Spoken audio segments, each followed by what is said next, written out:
that's the vortex, that wheel of consciousness. There's a beginning, a birthplace, a place of growth, maturity, and old age, and then a birth to the next level. Everything is in this wheel of consciousness. So when you come to power places, it helps quicken that wheel, helps you to quicken your growth. It may take you many years someplace else to grow. When you live in a power spot, it makes you grow quicker. It makes you grow through your stuff. Flushes out the subconscious, unconscious stuff. See the ego here? Well, this guy here, he's quite the character. This consciousness, and the vastness of infinity was lonely, divided in two, yin yang. And so, if you've been lonely and you meet your soulmate, you're really, really happy. And that happiness, that love, that pure love, that's what we call a Christ energy, the Trinity. The one which is two became three. And then from there came forth the kind of the mathematical structural patterns of creation and the consciousness that became the structural reality. And from there gave birth to the gods. And then the gods began to populate, and people begin to put life into the planets and the solar system that belong to them. Because the stars are the star gods. Those are the birth of beings that came spinning in that great galaxy. So there are billions of stars in our galaxy, and there's billions of galaxies. Every galaxy is a living being.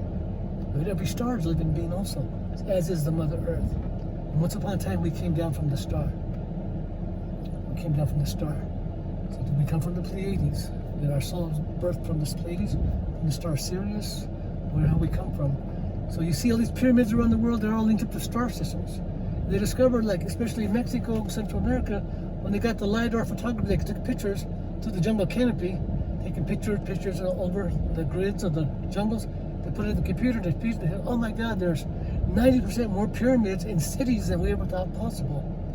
And they discovered that all those pyramids were mapping stars, constellations, from the sky down to the earth. And then all over the world, their sacred sites, their structures are mapping stars. The Great Pyramid in Egypt, the little shaft goes right into the belt of the Pleiades and into Sirius. So they're mapping stars because our ancient gods came from the stars. They're not just mythology. And the gods went to war amongst each other. Like in Egypt, Osiris was killed by his brother Seth. He was fighting over control of Egypt. Horus avenged his father and killed Seth. So you find that the Greek gods, the Olympians were fighting the Titans, cast them down to Tartarus. You find all the world traditions, there was warfare taking place. Krishna was in a great war also. So that's why you have Old Testament God was kind of an angry, jealous, vengeful God. You ever read the Old Testament? Mm-hmm. Yeah. It's like, is that God? It's like, wait a second, he's like a tyrant. You ever see that? When I was a kid, I was like, oh my, is that God? Is that God? It's like, that's God. It's like, well, I call him the Lord of Karma. And so when you see Jesus' teaching, he's talking love and forgiveness. What did Old Testament God say? An eye for an eye and a tooth for a tooth. So if I did you wrong, the law required you to do it back to me. I'm not going to let you get me. So I'm going to get out of the way and hide, and you'll get my relative. They can try to get you back, but you're not going to come get you. They'll get your relative. Now you got tit for tat, eye for eye. You got the Middle East, right?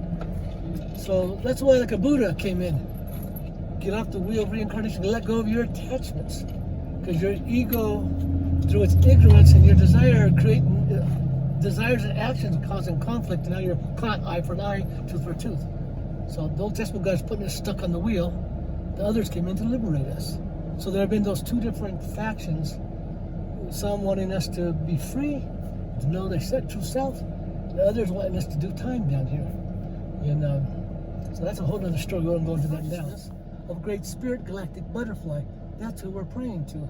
Now you can go through Jesus to get there. You can go through Buddha to get there. Anybody who's realized can be a gateway for you to get there. This is why Jesus said, what I have done, you may do, and even greater things. If you have faith, you can move mountains. So I love Jesus, teachers of Jesus. I just don't like the way some of Christianity has done with it, what they've done with it. Especially, there's been so many atrocities committed against Native American people by church people. You know, so many atrocities. I don't want to go into that. Back to the love. So here we have the world grid as mapped by the Russians in the 70s. Yeah. With Kirlian photography. You all seen Kirlian photography before? You take a picture and see the energy field of living things. All the New Age sources, get your Kirlian photography, see your aura, get a reading of your aura. So that's the spider woman's web. As above, so below. We made in the image of God. The planet, we're in the image of the planet, vice versa. You have 7 major chakras. What's a chakra? It's a vortex, right? You have 7 major ones. Earth Mother has 7 continental chakras. You have, you're composed of over 2/3 of water. Earth is covered by over 2/3 water. We have an acupuncture meridian grid system, male points, yang, female yin, and neutral or balanced. Earth has the spider woman's web with a dream catcher. So we are coming to these power points to connect with the dream of the Mother Earth, of our higher self. What are we here for? That's to live in harmony with the Earth and raise the frequency with what the prophecy says, heaven on earth. So that's the rest of my case. The pole caps melted and the water levels rose, and like our world now, all the major cities are on the coastlines. So you drop that water level down, and not that far off the coastlines are cities that are underwater. They have found them off Japan, Okinawa, like major megalithic sites underwater. They found Krishna City, and they had the big tidal wave back 2000 or something, that big tidal wave, and the water pulled back, and they saw the city of Krishna up there under the water. Of course, Krishna was in I think it was a 27-year war. They had aerial battles, they had flying ships, they were shooting lightning bolt weapons at each other. That's in the story of the Mahabharata. So you can see the extraterrestrials were not at peace with each other. So, our gods. And so, the East Pole Plateau of Tibet, and they're making pilgrimage to those sites, to those guardians, to keep the earth in balance. Because when people get into corruption and lose their connection, hey, game's over, there it goes. So somebody's got to keep doing the work that keep appeasing the powers of spirit to earn it for the human beings. So why do I say that? Because shaman people always say you have to pay you got to pay back the debts to the Earth Mother. Because you're always taking. You got to give back, but you can't come here to take. When we live unconsciously, we're always taking. Now, why is Jesus up there suffering on the cross? He's paying back some debt for somebody, right? Like he didn't need to be doing that for him. He's paying out the debt for human beings. So that's these people are doing these, going to those shrines and they're bowing down and they're keeping this sacred intent. So now, the western pole of the planet, guess where that's at? The world's second largest plateau. Anybody got a guess?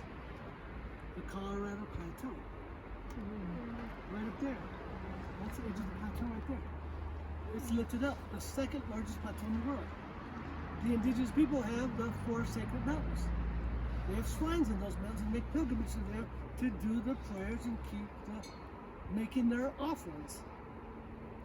It's not about taking anything, it's about giving thanks and making their prayer offerings, paying their dues, you might say. So usually some people come to the land, they give an offering. Up here north, they give tobacco.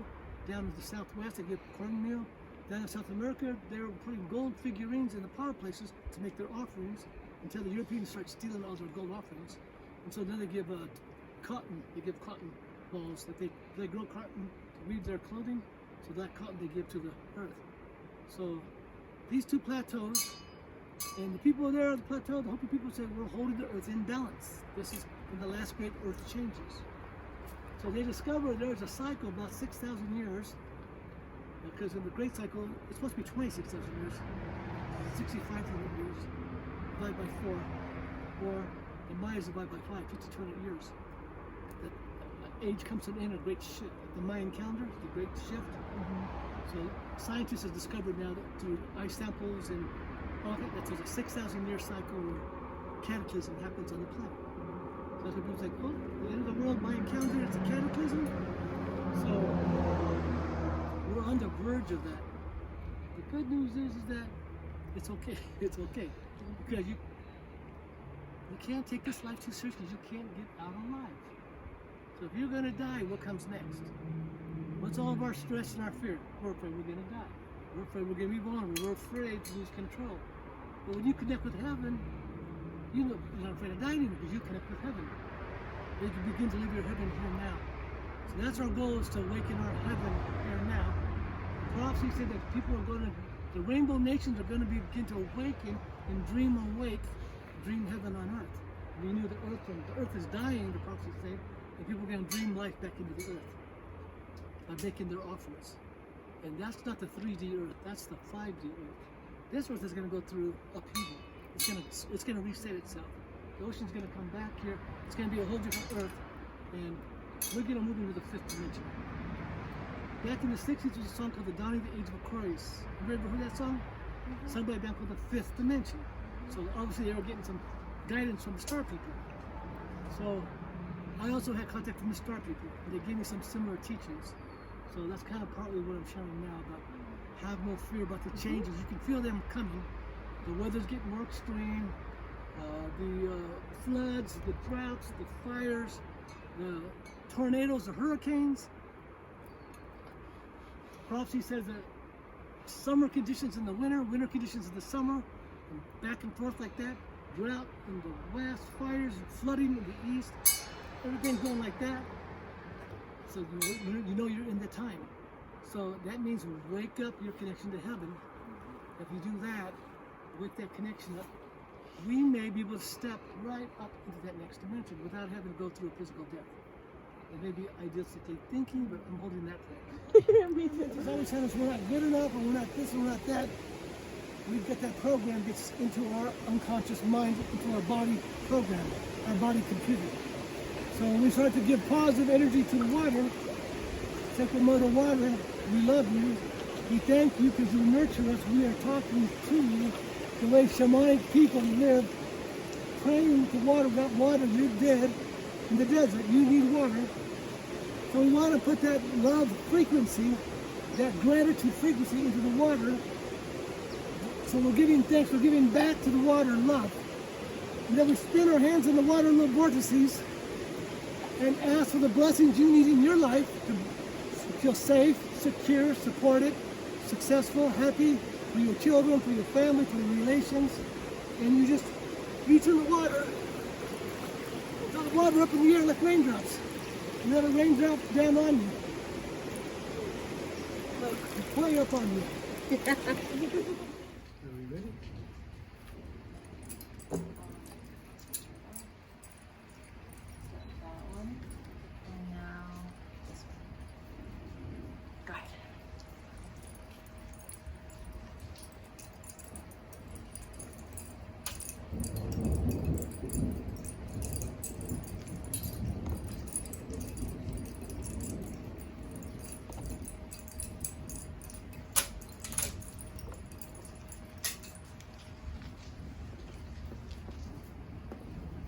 Okay. What is your name? My name is Rahelio. Rahelio. And can you please spell it? Rahelio. Rahelio. Rahelio. And your last name, this isn't going to be on the... Rodriguez. Okay, can you spell that? Sorry. Rodriguez. Okay. So now this is when we start. So, thank you for taking the time to sit down with me and speak. I greatly appreciate it. I have a few questions that I would like to ask. However, at the end, if you could speak freely on whatever it is that you would like to share, we would love that. Okay. The first question that everybody's anxious about is healing. I know a lot of people don't want to share too much, but just a general idea of how you use healing for the physical body and also for the emotional aspect. Sure. Well, we are in these physical bodies. This earth feels very solid. Our earliest energy, we're atoms and molecules, we're energy, and energy is consciousness. So our consciousness, our feelings, our thought, when we're in joy and love and creativity, we flow. And when we get stuck, we get frustrated. When we feel stress, when we feel fear and anxiety, negative self-talk, these, the box of the rational mind, the negativity and the limitations of the rational mind, we get stuck in the physical body. So what I do is, my work is to move stuck energy out of the body. That's why I use trigger points in the body to release stuck energy. I use tapping methods. This is the ancient method to clear stuck energy. And also I work with eye movements. When we are sleeping and we're dreaming, we're quite often reliving stressful situations of our day-to-day life. And so that can be nightmares and fears and things like that. Also conditioning from a child, quite often we get programmed with a negative belief system because we have too much energy as children, and we're running to get into trouble, and it's no, don't do this, no, no, no, you're bad because you won't obey. So this goes into our subconscious, no, and then our will for us to do yes. And if we make mistakes, then we have this voice that beats us up because we're trying to live up to these expectations. And there's many reasons why we have different negative subconscious programs. So whatever is the main issues that a person is struggling with, in my work I have them feel what they want to clear. And work with eye movements, positive affirmations. I love and accept myself even if I have failed, even if I'm afraid. No matter what the negative thought form is, I love and accept myself. Love frees us, love, because usually we beat ourselves up. Love is the healing power. So triggering releases in the body, work with the power of affirmation of love, and I use some sound healing with that, my rattles, my drum, my crystal bowls, anything that I can use energetic to move energy in the body. And then I just pull energy out of people. And how is sound used for healing? Because a lot of cultures use sound for healing. Well, as I just mentioned, we are energy. We think we're sound, but we're just energy vibration. Sound is vibration, and sound goes right through us. And like in my work, I use a drum. I actually drum through people's physical bodies, the heartbeat of the drum. The heartbeat of the creation, the sacred mother heartbeat, is very healing and take them into a deep, relaxed state. And in a deep, relaxed state, access the dream mind. And then if the dream mind begin to bring healing into whatever needs to be looked at. It can be wounded inner child, or it can be to journey to receive spiritual blessing and empowerment. It depends on what the intent is. But in rattles, and drum, these things can hook the rational mind. The rational mind is always thinking, and to quiet the mind, so a person can have a silent mind. Because a silent mind is a ability to connect with silent wisdom. So quite often people can't quiet their mind. Their minds are too revved up and always going. So you're using the sound, the rhythm, the vibration to hook the mind to take it out of its thought patterns and take it outside of itself so it can open up to intuitive or like into a trance kind of a level of perception. And do you use dance for healing, or is dance more for other? Dance is, there's many traditions that use dance. You can dance when you are working with somebody just to channel energy through your body. You can chant and sing to channel energy through your body. You can speak words and move with sound and vibration and rhythm and move energy through your body so that you are feeling in the flow. So when you're pulling energy through a person or working with a person, your energy is flowing. So there's magic in dance, in song, in words, spoken words, in mantra, in music, in the drum, in the rattle. The different instruments, of course, the instruments are non-verbal, so just moving vibrations through the body. And so dancing is a very important part of it, but also people can dance in social, spiritual gatherings where dancing is also helping them to release and open up and connect with themselves. So your body is, we have these two sides. So we have this yin yang energy of our spirit nature. So we have right side and left side, daytime and nighttime, conscious and unconscious, or rational mind and dream mind. So we have these two sides, male and female. So when we do anything that brings balance to the two sides, which can be dancing, because dancing is moving side to side. Dancing, so stepping. And there are power points in your feet. There are energy gates in your joints, in your body. There are energy points, gateways. So when you're dancing, you're moving energy through. So dancing is like healing for people. A teaching is that when people are depressed and sad and feel stagnant and frustrated, when do they stop dancing? When do they stop singing? When do they stop being in the flow of the rhythm, creating music, creating expression that just allowing them to flow? So it's a very important part of healing. And why did you choose to heal? That was not my first choice. My first choice was I wanted to know. And in wanting to know, I wanted to what is real, what is real in the spirit, in the spiritual, what is the truth. Because I had some very powerful mystical experiences when I was young, and it made me have to search for answers. And in searching for answers, I was self-inquiry. I became an astrologer and began to look at soul patterns in the astrology chart. Began to look at the nature of the psyche, and as a mirror, began to look at who am I and what's my karma and what's my purpose and how do I fulfill my destiny through this blueprint. And in coming into that, okay, so how do I heal the obstacles or the wounds that have to be integrated or for me to take the next step? And so in doing that for myself and looking at my own process, it began to lead me into share with other people, and then begin to realize that they had issues and problems that they couldn't resolve for themselves. And I began to, in my work as a spiritual guide, taking people on the national forest with the Red Rock Mountains here, this sacred land that we have here.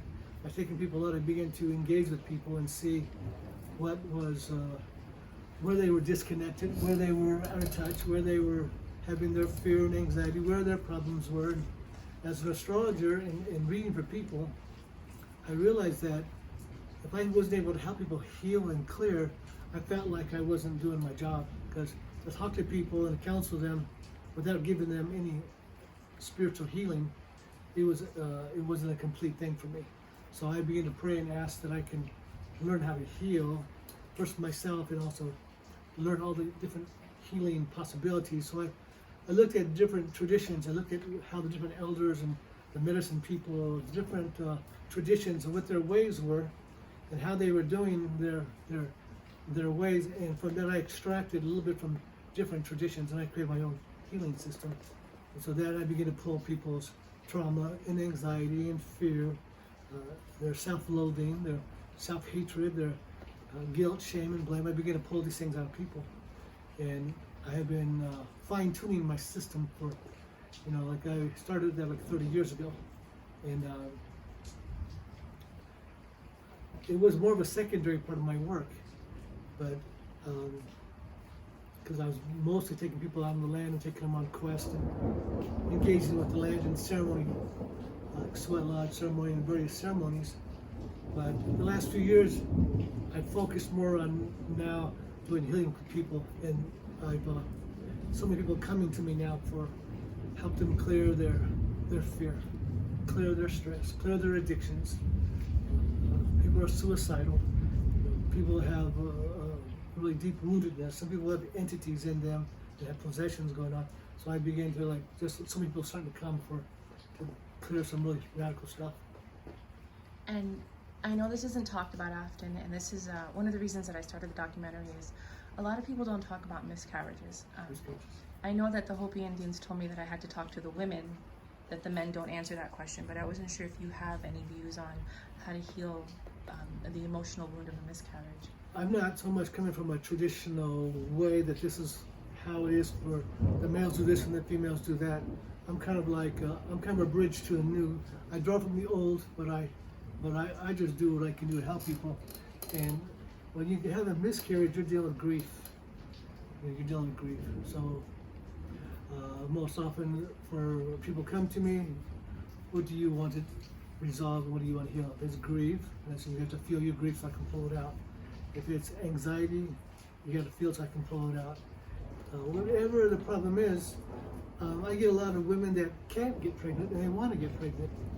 And in my sweat lodge ceremonies, it's cleared for people to get pregnant. And also, when I do drumming and do sound healing on certain women that couldn't get pregnant, they were able to get pregnant. So I think it's the power of the vibration and the power of prayer and faith can heal people. especially if they allow it and if they allow that faith into them, that then it can work much more easily. But when I drum on people, they may not believe anything, and just the drumming and the vibration from the body, stuff happens, especially when there's prayer with it. So like with the miscarriage, we're talking about like issues around the womb. The womb deals with security, feeling safe. Quite often people grow up and they're not in a safe environment, so they have cysts in their womb, they have problems in their womb. Or maybe they had a real good environment growing up, but they get out in the world and now they're facing something they didn't realize how tough it was out there in the world, and then that stress begins to affect their body, miscarriages and things like that. It can also be environmental toxins, chemicals in the water and in the air, the food. So there can be a lot of reasons that people are having health problems, like miscarriage and other problems, and that's why it's so important to have a healing, cleansing diet to get the body health right. Have clean water, alkalinize the body. So these are all pieces of healing: diet, nutrition, dance, song, movement, energetic practices, ceremony, love. That there's love is behind, love is the healer. So what we're doing is we're just facilitating a space where a person can awaken the power of love. And anything can be healed through the power of love. And when you mentioned diet, because that's the first time I've heard this, what kind of diet would you recommend? Well, I mentioned have to alkalinize the body. So a lot of the diet is too acidic, too much sugar, too much, people are eating a lot of meat, and the animals that are raised on the factory farms are not treated in a good way. So quite often they're traumatized, those animals are. There's no prayer to the animal spirit to receive the frequency of the animal to bless you and give you strength. So there needs to be a whole shift in how the modern consumer is, how we're treating the animals, and how healthy and how their spirit is being honored. So that's a very important part, to have healthy food. Everybody today is going like, grow your own garden because you don't know what you're getting in the grocery store. You get organic food, it's like, and then you have so much GMO foods now, and they don't really know what that's going to do to you in the long run. It may not be a problem for the first couple of years, or but if you have GMO food, and the food is, you buy the crop, you can buy the seeds, but the seeds are only good for one cycle, and then they're sterile. So the farmer has to go buy new seeds the next cycle, and now the farmer are indebted to the seed producers who also create the chemical poison pesticides and the chemical fertilizers that are not natural, organic, and you have this seeds that are sterile. So you're eating that food, is it going to make human beings sterile? And this is a big question. Many indigenous cultures, peoples are going like, we don't want the GMO food. We want our crops. These are our sacred. Our religion is based on our food sources, our crops. Our prayers are there in a sacred way. And so you don't want to eat food that the seed has got no life force. And so then you got to go back and buy seed the next year. And every year you got to buy seed. So now you're indebted to this consumer system that is putting many farmers in debt. So that could be a problem for reproduction, what I'm saying, the seed of we don't really know what the long-term results of that is. Now there may be some people doing research with that have proven that it's causing health problems, but I am not up on the latest of what's been discovered with that. I just feel like it could affect the reproduction. And what is your views, and as well as your culture views, on relationships and intimacy? That's a really big one, because you have, it depends how healthy the individuals are. If you have a really loving family and a really loving environment, and you feel supported in that, but you give the person who's had a very dysfunctional upbringing and pain and separation and a lot of abuse, you can see when you get together, there's going to be a problem with the person's shadow energy have to process through that relationship, and it can destroy a healthy, what could be a healthy relationship. So the quality of our relations all depends on the quality of our relationship with ourselves. If a person has done their work to where they've understand themselves and understand what their challenges are, what their fears are about, what their woundedness is about, and they've made an effort to grow and to be a whole human being, then they can partner with somebody who also is on the path of wholeness, and they can grow in a psychological supporting way, and as opposed to we're young and we have physical sexual drives and impulses, and we get together because of the sexual attraction and they have the sexual chemistry, but we don't have the psychological compatibility. So it's like how healthy is the psychological dynamics of the relationship, and then that will create a safe space for the sexuality to come into a sacred space. And because it's not like you get to marry your high school sweetheart because you've grown up together and known each other. Today everybody's traveling and going here and going there, and you're meeting people. Our communities are breaking up and people are relocating, so you're meeting people, and you know, you don't know what you're going to get until you dive into it for a while. Then you start to see I'm madly in love with this person. Then we have a very bitter divorce, you know, a few years later. And so how do we find this sacred marriage within ourselves, so where a man is at balance with his inner female, understands his inner female, and a woman understands her inner male? And if we can have this balance going on as individuals, then we can come together and share a harmonious relationship. Now you have some women that are very successful in their careers and making money, and some men are very uncomfortable when a woman is more successful than they are, because they got this old male program. They're not in balance with their inner female. And vice versa, you have some women that just want to be stay-at-home mothers, and the man don't want to play that role, but he wants an equal partner. So you have people who have been out of relationship and they want really bad to get in. You have people who have been in a relationship and it was dysfunctional, they want to get out. And so they meet. If they're going different directions, they may have a soul tie, but it may only be for a short time.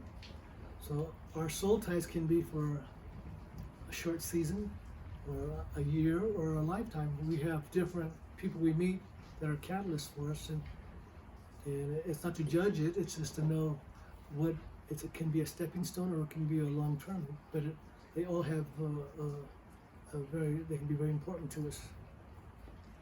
This is more of a modern New Age question, but how do you... I was seeing that on the equinoxes and solstices, the equinoxes, I should say, the sunrise and sunset times are not accurate. They were off. Different years, as much as 14 minutes, I saw they were off. And so I'm open to learn from all sources I can. So I stay kind of up to date with what's going on. And I saw some indigenous elders up at the Arctic Circle. They were saying that the Earth has shifted a little bit, and it might have shifted maybe 1 degree on its axis. Again, for those earthquakes, we had those 8-point earthquakes, 8.5-point earthquakes. There's 3 of them. The one in Japan, Chile, and Alaska. They said that living at the Arctic Circle, there's a time when the winter comes where there's no sun. It never rises up over the horizon. It's just only twilight in the morning. They said that the sun, it'd be like no sun for a certain amount of time, and then they would know the day that the sun was supposed to come back. They said the sun was coming back like a day or so early. And they said they would go hunting. They only had like an hour to go hunting, and they recognized that the sun was higher in the sky, and instead of being 1 hour, they had 2 hours. So they know the Earth was tilting more towards the pole was tilting more towards the sun. So they were saying that usually they would travel from their village to their hunting grounds or to their fishing places. They would travel, and when the snow would come and the winds would blow the snow dunes, they would freeze like frozen waves pointing. And they said, this pointing direction, this is where we go to get back to our village. And they said that as they were going out their hunting expeditions, the dunes had changed, the waves of the snow had changed, the frozen waves had changed direction. So the wind currents have changed. So you can see that we have these jet streams have changed, and all of a sudden it's bringing cold farther south, and heat's going farther north. And we know the Gulf Stream warms, the warm water of the Gulf Stream goes up the Atlantic coast, up to the Arctic, and over towards England and Norway over this way, and it warms Europe, which is fairly high latitude. And scientists know that as the polar caps are melting, the fresh water, as it dilutes the salt water, the pumping action of the salt water is going to be, it's going to take it away, and we may lose the Gulf Stream, which means that the north is going to go through cold. And we're in a planetary cycle. It's a great cycle where the sun is going through a shift. When I was young, the sun was yellow. Today, the sun's white. So our prophecies, Toltec prophecy, speaks of the new sun being born in 1991, and the old sun ending in 2012. When the sun sets, we have like a twilight before it gets dark. So we're in the twilight of the old sun. The old sun is ending, the fifth sun, and the sixth sun is awakening more and more. So we're going to shift into a new time.